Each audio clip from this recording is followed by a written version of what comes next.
house down. This is the best bit, okay, because the way it generally works with this is people expect the vultures to be like round the cubs, but they're actually like round the cubs. And the reality is they are not predators. Vultures never kill. Right? Oh. What did you do? You're acting on it. Alright, let's go away in a minute. I ain't got the camera, I'll watch it today.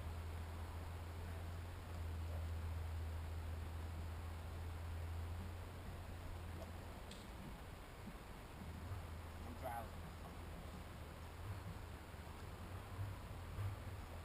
Sleeves up, right, let's go.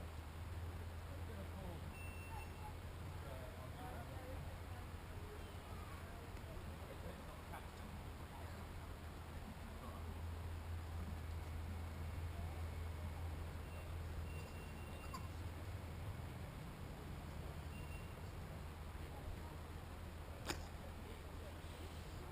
Head's not attached.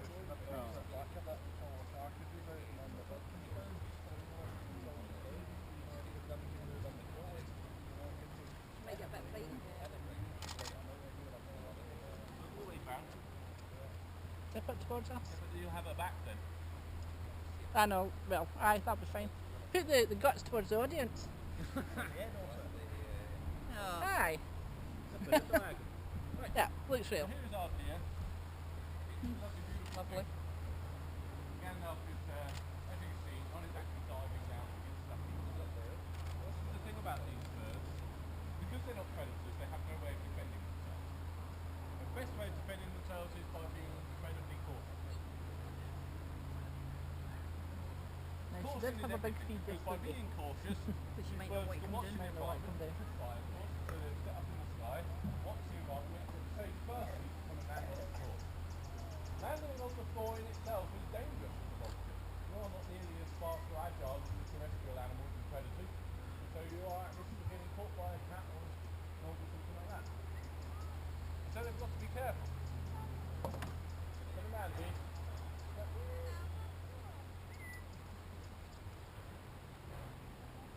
Come on in, G. Oh, that's a good girl. Come on in.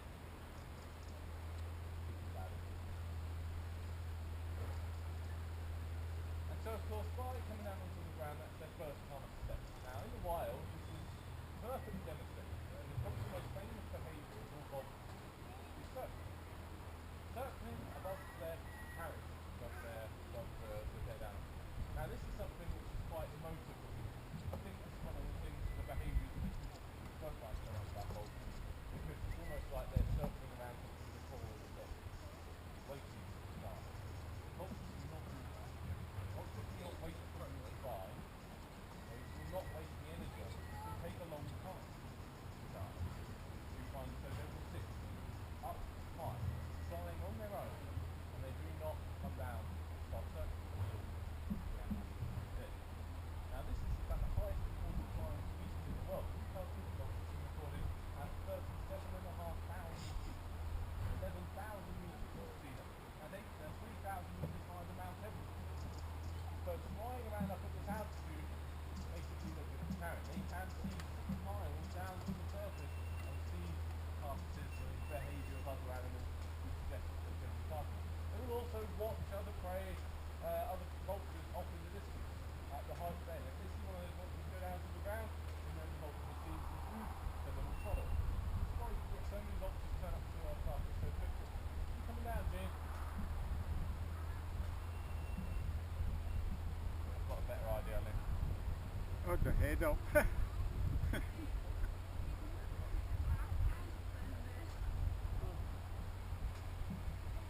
Look with the blood and guts. Hate to be. Yeah. Did eat quite a lot of this yesterday. I was thinking we'll only keep her on it a little bit and then she won't eat so much. But she managed to pull a big lump out, run away with it. Yeah. Come on in. She comes, thinking about it. Yeah, she had a good look at that one. Right, now vultures are quite capable on the ground. These birds have got Now the advice is on a to bending stay beak, unlike a relatively bird of still prey. when she's down. Lost the ability to kill with their teeth. Just So stay that people are relatively running still. on these days.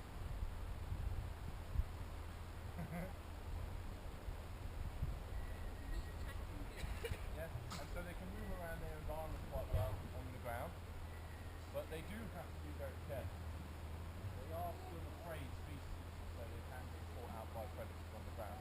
Most things will leave them alone. Vultures only coming down to the ground when there's carcass, so of course most predators are more interested in the carcass of the vulture. Because they, you know, it's not on the hatch anywhere else. And this is really good for you guys to see. You know, Daniel just came in and started looking straight away. We wouldn't have expected what these vultures are like. They could sit in a tree up to a mile away, watching the environment make it fit. And they are, of course, much safer in the large group, and so they want to all go in together. No individual wants to go first. Sunbathing. So it usually takes a very young vulture having a sunbathe. She's Out of the way, sunbathing. then. They usually have a. That's what she's doing, sunbathing. Sunbathing, Usually, aye. of course, have a very young vulture, which is very curious or turn on the not back, right? experienced, or they will have a. Will have very hungry vultures, not maybe 4 or 5 days, and they'll have to take the chance to eat first.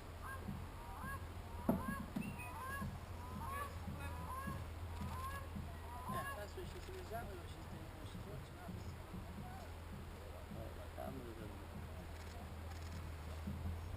It's because it's different. Because we're not normal? Yeah. Oh good. My line's getting steaming up. Aye.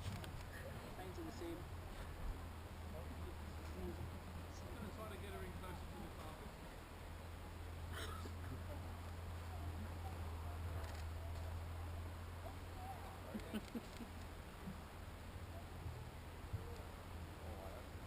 Just try and keep still until when she's on the carcass she'll be fine.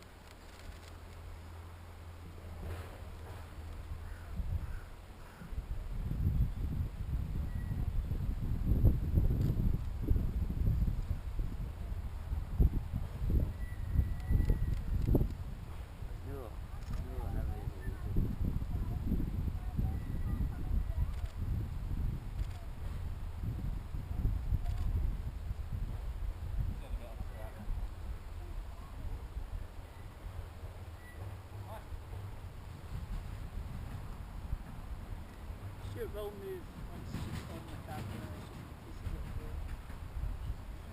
See how the vulture behaves, very cautious. Now notice it. Well, you might refer to this one to get down our cuticles today. It doesn't do it though. Not going to out and they'll still do it anyway. But of course it's important to see this because it's kind of a true vulture behaviour. Like when you see the eagle come out in a minute, you'll see the eagle just straight in on it and not have a problem with their force. The zoo were coming out Yeah, then. yeah, Oh, that was fantastic. yeah. Yeah. Because she's an African eagle, so she would, in reality, they would feed together. So the objects can both feed at Wow, the same that time. was fantastic. And obviously, Stanley the stork is also an African bird, so he would also be near too, hoovering up. Well, so far. Gandalf Zoo would be good. I'm not sure about having the stork. That's a bit of too much of an odd mixture. Well, it's not an odd mixture though, Is it? Ian. That's what I'm saying, because they would normally be there in the wild. Alright. They're all three are African birds, so all three would be round about a carcass at the same time. Now, in the wild, of course, vultures will have many others. Okay, that's a little bit on our own in this situation, so of course you won't have the confidence Did you to shoot put it the raw? vultures together. If you see other vultures on a carcass, you might really The have a only thing problem I can going in think at is all. if you shot it All raw those and you've vultures got a are raw safe. And they have the converter. intelligence to be able to understand that with other vultures they're not dying or getting Ah, but that attacked. wouldn't affect you getting them all. Well, would Just because no, just yeah, would because I can't get. I had So, of to course, change I my had to light kind of be that when other I got the new vulture. camera because it wouldn't download When you're anything getting because you close to couldn't the recognise carcass, them. he's a lot more confident around it. If I move away, Yeah, because you've got the software. to do No, it. no, with actually. it. I mean, I've got my 7D and I'm putting them off. Yeah, you're 17, but if you got a 7D Mark II, you wouldn't recognise them unless you're using the correct Aye, but system. it takes them off It the doesn't. card. It doesn't. It does. Mine doesn't. Thank you. I can't get them all. Do that, of course, they're very Honestly, I vulnerable have it. because they cannot see what's It's going tough. around them. So they It have to won't be very, open them very up. quick. Didn't even recognise them. You take them off because unless it recognises them, it just My goes mine through doesn't. I them. don't know. I've had to get Photoshop to do Aye. it in Lightroom. Well, I had to upgrade my Lightroom to get my from Oh, I a was 7D doing Mark it II. on a Vista. Oh, is that why it doesn't work? I put I them off. sometimes get them all, sometimes don't. No, Lightroom 4 wouldn't recognise the files.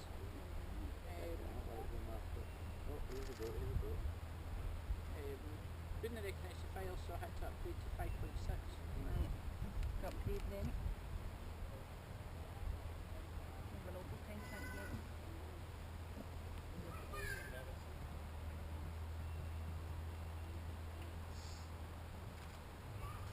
So of course it's really one of those points at which when the vultures all come into the carcass, they're able to come in as a team. There's a few different species with different parts of the carcass, and then basically, once finished, we've cleaned up everything. But because of course we could be here all day trying to get Gandalf to come into this, we're going to get the next two birds out. I think we'll pretty much get them at the same time. So if you want to get Stanley out, Oh no! Jamie, and back then in. we'll have Zulu come out after. Now, he's coming in on the carcass. They well encourage Gandalf to come in as well. Because of course, already having We the do bird have a underneath wrangler at eating it keeping away makes first firstly because competition just in with the case it food, goes for anything fuzzy and and stuff. also of course means that because that bird is okay in doing it, you feel a lot more confident doing it. So it's Gandalf. No. This has got an 8-inch sharp beak. And the light lenses, I think. Yeah.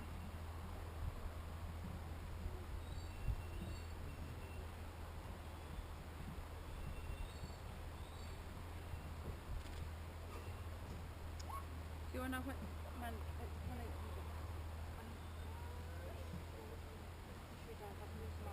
Right, you need to, yeah, of course you do, because the 5.6. sun comes out.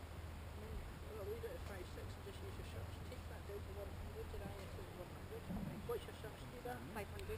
Oh, take it right down, well, Oh, here's Stanley. Stanley is our European white stork. Prime Minister, of course, as the name suggests, is a European breeding bird. Will come to Europe every single year to breed. They can spread themselves right across Europe. They don't breed in the UK anymore. You probably would have noticed them flying around. They can come to the UK still sometimes. Their migration is huge. They fly all the way from Central and Southern Africa, all the way back to Northern or kind of Central Northern Europe every single year. It's a 12,000-mile round trip there and back again every single year. They have a magnificent migration. And of course, the European white stork is where a lot of the ideas of storks bringing babies and stuff like that come from. It's this bird coming back from its migration from Africa. So a lot of their history in humans in Europe, we didn't know about migration. We thought these birds flew off to the heavens or something. When they come back after their migration, they actually come back about 9 months after midsummer. A lot of people are expecting, families are expecting babies 9 months after midsummer because midsummer was always an important celebration in pre-Christian beliefs. And so of course this was the idea that these birds didn't bring babies. That's They the code. just good fortune in childbirth and things like that, and it just kind of got distorted over time to end up them bringing Dumbo at the start. Lovely, you set that down. Aye, that's that. I think that's great. Against that. It lands on me. Landing on you is the least of my worries. Let's go to the trees.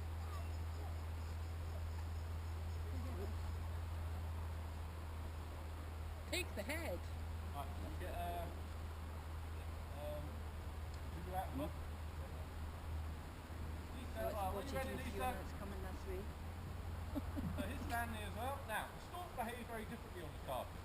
Where you usually get all of the vultures come in onto the carcass and start feeding off of it, the stork is not designed for eating off of the carcass. Like trying to escape the toxins. It's not very helpful. They're designed for the mangroves, swamps, wetlands, Zulu. Oh. Yeah.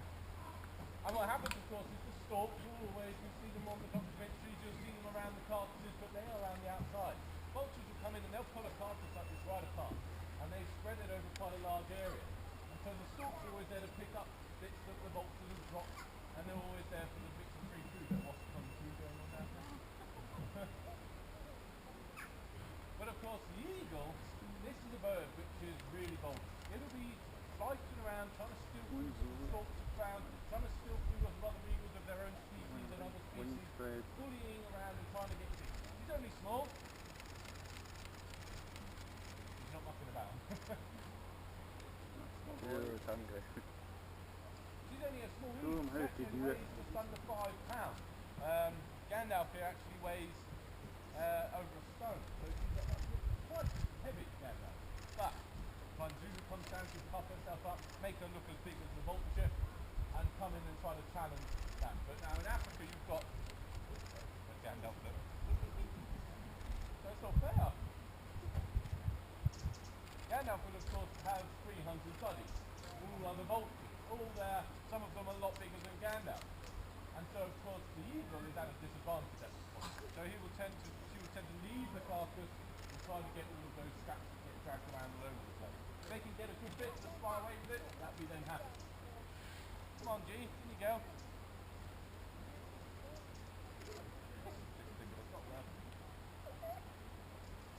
She wants a bit of staff. Very easy, a bit of chicken.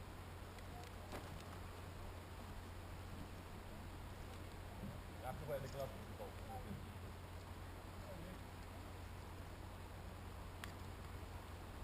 Put your head in it, you'll get it ready. Now, one of the problems that the eagle faces is of course these lovely beautiful head feathers. Okay, yeah, that's fine. See, there's no rush.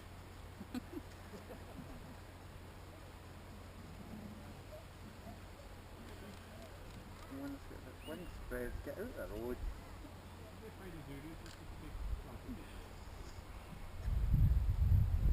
Nice bum.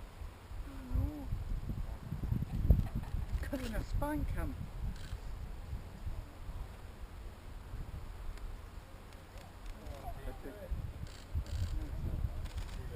Because you see her considering the safety of the situation. Is it worth going in? Is it worth having the food? Oh, did you do it, Joe?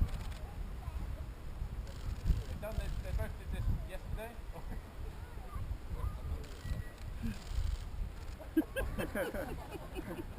They both did this yesterday, but Gandalf was already eating off of it when Zulu came out. So Zulu was the one arriving to the castle. Already someone else. Now Zulu's taken ownership of this castle. He's sat on top of that thing. It's fine. These little vultures do the wild as well. You see many of vultures stood on top of the castle with their wings out. See? And that will be the dominant vulture in that specific situation. You don't get these packs of vultures or groups. They're all individuals. But when they come to a castle, they all have to figure it out. Queen's coming at this week. the time, and they'll do this with massive rumble. Start Fighting finding with each other, Don't see chasing Fiona. around, still food off of each other. No, it doesn't look Fiona. And of course this enables you to figure out which one at that specific time is the best bird in the environment. And sort of by fighting and being in different parts of the carcass, different vultures will be more successful than others. And so if you have some big, strong vultures, young birds, they're going to be more successful No. at getting food off of that carcass to feed their chicks. Gonna come in, G? Fine.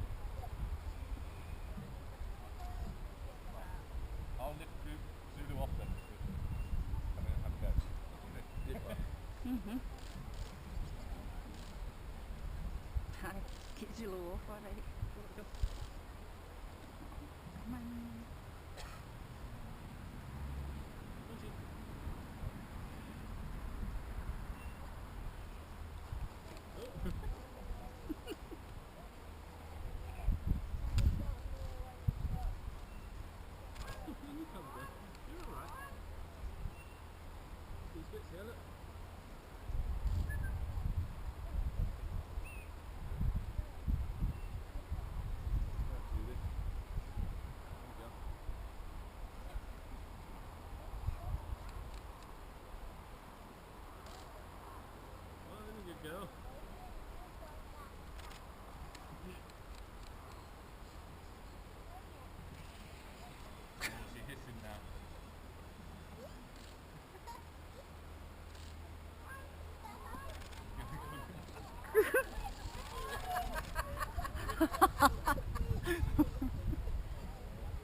their boats. And it really gives them even more of this instinct to go down, get food, because they're not just feeding themselves. Now, Gandalf is a female. She's a very important bird, actually. She's a critically endangered species. This species of root-house-driven vulture has seen a 95% decline in just 3 generations. A 97% decline in the wild, in Africa. They are so endangered now, same classification as rhino. The next classification is extinct. And all of you here are likely to see the extinction of these birds in their environment. And should I say not see these? Because you'll never see them again. But then again, there is hope, and you may see it. Because Gandalf here is a very important bird to us here in the She's 12 years old, she's in breeding condition. She's actually going up to their jump safari park first weekend of November this year. She's up to her last 12 years. It's a very kind of sad day for us, but also a really happy one as well. She's going to go be paired up with Alex, their breeding pair. With any luck, they'll start this captive breeding program here in Scotland for one of the most endangered animals in the world. You know,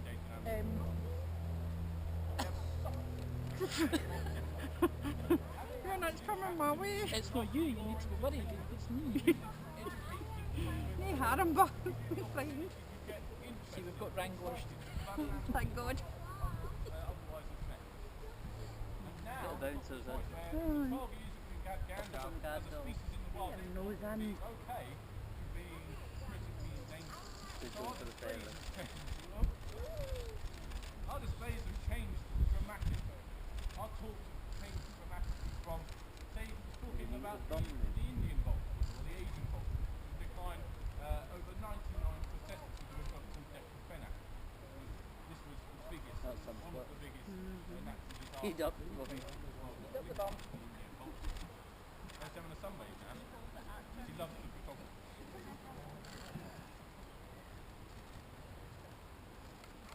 See the stork over here, wondering why they're not dragging it around and leaving bits around.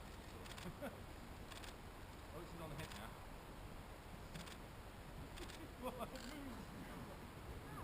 And so, of course, the reality of what's happening with the vultures in Africa is very real for us because we've been keeping up with it and it's been obvious to us all this time. But for you guys, you might never have heard of this before. You know, we hear about pandas, we hear about tigers, we hear about rhinos and elephants. You know, every time a rhino is shot, this is like South Africa, the folks actually lace the carcass with poison to purpose vultures. So for one critically endangered rhino, they can have 200, 300, 500 critically endangered vultures. And that's one. If it's in the breeding season, every single chick in those vultures that died, because in these frozen parents are crazy. It will not survive this one. Okay, Apparently go for it now. you stand in there. Then if these guys want to move around, there's something going on the hedge line there, they can get the picture, they'll just have this in the background. I think there's a good angle here. Oh, okay. I'm sure not the way, James. Don't snap me in the bum, you. You're going to come up with people not close, Stanley. You want to bring Stanley over here so you guys can see him? It's a really good angle, isn't it? Just seeing her head disappear into that place.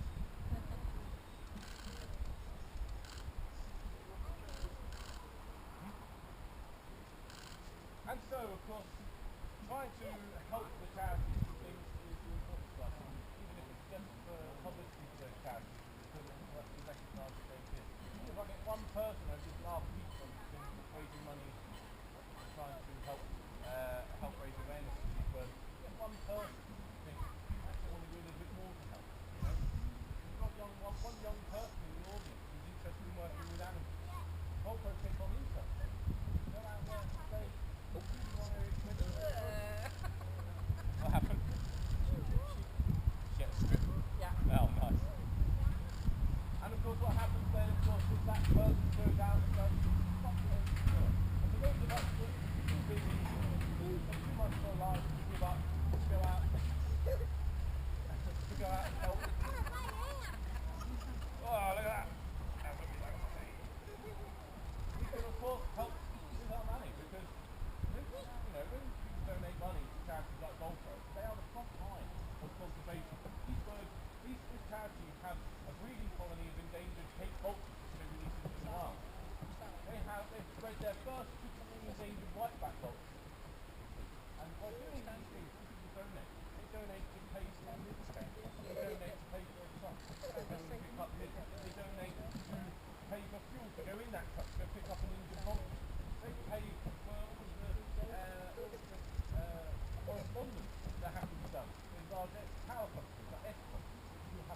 as I say, Gandalf's going up to this breeding program. This is the start of this breeding program, and they're looking to emulate what the Peregrine Fund managed to do in America with the Californian condor. The Californian condor was produced with just 22 birds in the wild. And those 22 birds, they all had to be removed because they were going to go extinct. They could not slow their decline. So there was every last Californian condor that they knew of, Peregrine Fund alongside the government organisation. And with just those 22 birds, taken out wild in the 80s, 30 years later, now, with a revolutionary breeding program, these birds, they now have 500 genetic breeding Californian condors in captivity. Release programs are now happening. And so these birds became extinct in the wild so that we could save them. And they have now been saved. There's still a long way to go. And there's still problems with lead poisoning. People trying to think it's being get it wrong and then Vulture eating it and dying because of lead poisoning. But, of course, with this kind of hard work and this kind of technology, we're able to move this around the world and use and implement those innovations to help birds like the tails different ones. And then looking to do this up there again and alongside up here with our bird, we're going to get some great experience from it. It's going to be fantastic. And Gandalf's first chip that they have coming here to the World Kings in the first 5 years. They cannot breed until they're 6 years old. At 6 years old, we go back into the breeding program. But a fine vulture, fit vulture, always a better breeder. He's much more inclined to lay an egg or to tell up a female if she feels good about the vulture. So this is the way that it works. Gandalf's been flying in the space for 12 years now. He's proper breeder. Yeah? On egg, yes. In the wild, vultures only have 1 egg every other year. And that chick has a 50-50 chance of reaching adulthood in a healthy environment. So they are great breeders. But in captivity, this is what they managed to do in America. That they list the first egg, and then they puppet feed it. So it grows up, believing that it is a vulture, and then it can go back into its parents later on. But of course, the second chick is then so it can double up in a year. Instead of 1 every other year, it's every year. And by, of course, with DNA research and genealogy research, we're able to make sure that none of these vultures are related when they breed. So, of course, you don't get any inbreeding, you don't get any non-breeding, and the instinct then stays very strong. They re-release back out to the wild with much more success.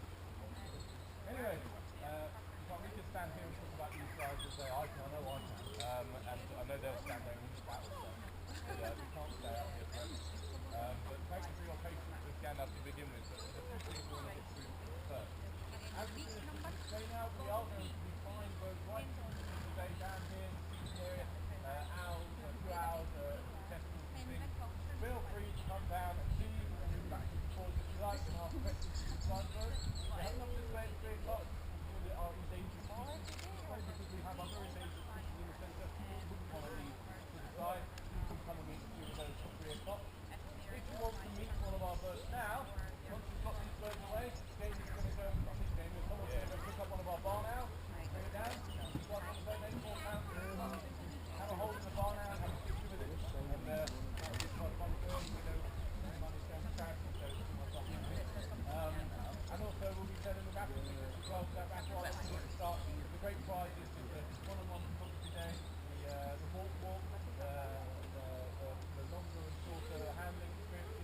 You guys all got raffle tickets? Well. Some good prizes. And we'll take your phone number, we can ring you if you're not here. They'll be selling them just after the display. Selling the tickets. But of course, stick around for the rest of the day, just kind of watch our display, ask all the questions that you like. And just remember, every single picture we have down the front here, all lines, all statistics and things. All these birds are birds of extinction. And it's not just the rhino, it's not just these birds. But, Danny's off again. So we really need to try to help these animals. But anyway, guys, thank you very much for your patience. Just hang out here for 1 second while we put these guys away. If you want to come in and get Zulu, just give her another 2 chicks. That's it. And now probably isn't going to go away without me having to scoop her up. Because the lady lit chicken at her and she's like, there's a chicken there.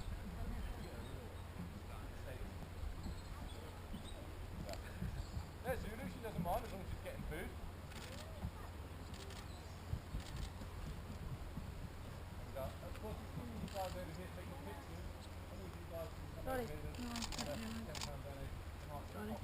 thought it was me I stood in front of her. I'm saying I've got plenty of pictures but no head. Because his head's disappeared. Right. But that's good. I know. Pictures of. Right, want to get Stanley in?